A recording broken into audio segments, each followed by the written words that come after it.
Hey guys, అందరు ఎలా ఉన్నారు? ఈరోజు వీడియో ఏంటంటే మష్రూమ్ బిర్యానీ ఎలా ప్రిపేర్ చేసుకోవాలో మీకు కూడా చూసేయండి. కార్తీక మాసం నాన్ వెజ్ లేదు కదా, సో ఇలాంటి టైప్స్ ఆఫ్ బిర్యానీస్ చేసుకొని తింటే కొంచెం తృప్తిగా అనిపిస్తుంది కదా. ఫస్ట్ మష్రూమ్స్ని అయితే మంచిగా క్లీన్ చేసుకొని దానిపైన ఉన్న లేయర్ని అయితే పీల్ చేసేయాలి. తర్వాత మనకి ఏమేమి వెజిటేబుల్స్ అయితే కావాలో అవన్నీ కట్ చేసుకొని పెట్టుకోండి. చిక్కుడుకాయలు, క్యాలీఫ్లవర్, టమాటో, ఆనియన్, మిర్చి, కొత్తిమీర అలాగా అన్ని చాప్ చేసుకొని పక్కనైతే పెట్టేసుకోండి. తర్వాత ఒక కుక్కర్లో కొంచెం గీ, కొంచెం ఆయిల్ కూడా వేసి బిర్యానీ స్పైసెస్ అన్ని కూడా వేసి మనం ఆల్రెడీ కట్ చేసి పెట్టుకున్న వెజ్జీస్ అన్ని కూడా యాడ్ చేసేసుకోవాలి. ఈ వెజిటేబుల్స్ అనేది బాగా కుక్ అవ్వాలంటే కొంచెం సాల్ట్ అయితే యాడ్ చేస్తే సో ఫాస్ట్ గా కుక్ అవుతుంది. సో అన్ని మంచిగా మూత పెట్టేసుకొని కుక్ అయితే చేసేసుకోవాలి. ఇది కుక్ అయ్యే లోపు మనం ఎంత క్వాంటిటీ అయితే కావాలో దానికి తగ్గట్టుగా బియ్యం కూడా వాష్ చేసుకుని పక్కనైతే పెట్టేసుకోవాలి. తర్వాత మనం ఆల్రెడీ కట్ చేసి పెట్టుకున్నాం కదా, ఆ మష్రూమ్ పీసెస్ కూడా యాడ్ చేసి ఇంకా మన స్పైసెస్ కి తగ్గట్టుగా పసుపు, ఉప్పు, కారం కూడా యాడ్ చేసుకుని మంచిగా కలిపేసుకోవాలి. తర్వాత గరం మసాలా యాడ్ చేసుకోవాలి. ఫ్రెష్ గా దంచి పెట్టుకున్న అల్లం వెల్లుల్లిపాయ పేస్ట్ యాడ్ చేసి అల్లం వెల్లుల్లిపాయ పేస్ట్ పచ్చివాసన పోయేలాగా మంచిగా కలిపేసుకోండి. దాని తర్వాత కొంచెం పెరుగు అయితే యాడ్ చేసుకోవాలి. ఇదైతే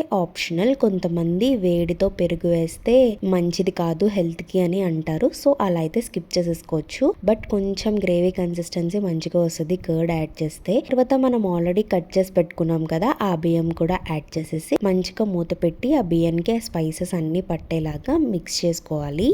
సో బియ్యం విరగకుండా మంచిగా కలుపుకోవాలి. ఆ స్పైసెస్ అన్ని దానికి పట్టేలాగా. అది వన్స్ మంచిగా కలిసిన తర్వాత మనం ఎంత క్వాంటిటీ అయితే రైస్ తీసుకున్నామో దానికి తగినట్టు వాటర్ అయితే యాడ్ చేసుకోవాలి. 1 గ్లాస్ ఆఫ్ రైస్ కి 2 గ్లాసెస్ ఆఫ్ వాటర్, నార్మల్ గానే మనం రైస్ కి పెట్టినట్టే.